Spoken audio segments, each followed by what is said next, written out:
taajusii yoo jedhanii meeqata haalaa taajusii yoo jedhanii kan rabbumatu beekaa kan lakkoofsaanii rabbiin hamilkeessu warra qarahanii nuufa gammachiisu boruu jannataanii nuufa gammachiisu boruu jannataanii. Madda burqaa ilmii yaa quraana kiyyaa hedduun si jaalladha dura lubbuu kiyyaa onnee koo na seentee fiigdee akka xiyyaa sihiin kan jiraattu magaalaaf baadiyyaa yaa rabbi nuuf kenni jannatul aaliyaa ammas nu taasisi raadiyan mardiyyaa ammas nu taasisi raadiyan mardiyyaa. Yoo hundumti keenya jabaannee barannee akka hin laaffanne mudhii jabeeffannee halkanii fi guyyaa hunda tattaafannee rabbii keenya guddaa of gargaarsifannee galmumaan nu gahaa yoo isa kadhanne galmumaan nu gahaa yoo isa kadhanne. Markazu saabiriin yaa aduu ganamaa rabbiin si nuu kenne furmaata ilma namaa ol si haa guddisu kaaliqni aalamaa eenyutu danda'a. Eenyutu wallaalaa markaza beekamaa markazu saabiriin jechuudhaan beekamaa sheexaan hin dandeessu kaaliqaan eegamaa quraana rabbiitiin rakkoonsa yaalamaa ummata biratti akkam jaallatamaa seenaa tahee guyyaa boruu yaadatamaa seenaa tahee guyyaa boruu yaadatamaa. Ustaaziin isaas leencaa aduwwii raasuu quraana kaaliqaa ardiirra tamsaasuu ummata islaamaa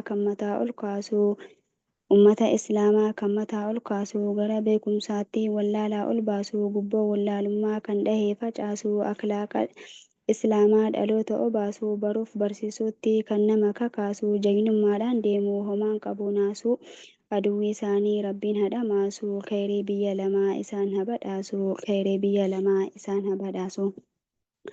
Ustaaz Abdullaziizii kan maqaa feetanii yaadannoo nuu tahuu yoo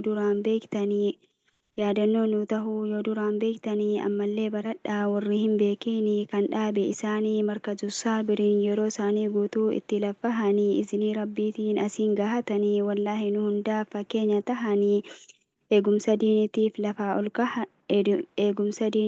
lafaa ol kahanii nasrii islaamaa san arguuf gamahanii yaa rabbi kenniifi waan isaan hawwanii yaa rabbi kenniifi waan isaan hawwanii.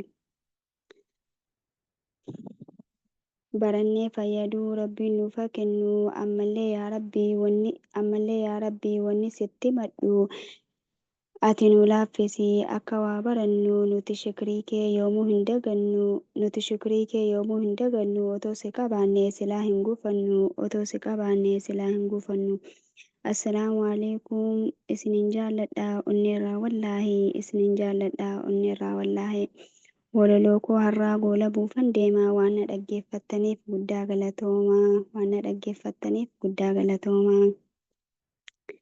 Akkasi galatoomaa isiniin jenna.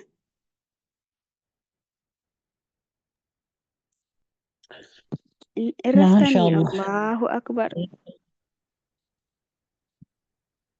Sakkeenuma jirra atumti afaanii fi xaddoodhumaaf iyyee takka yeroo siif kennine malee. Waraabbii keessan dhaabbadhaa. Waraanamaa fa'aa jira waan ta'eef jala dubbachuu beekaadhuma akkas jenne.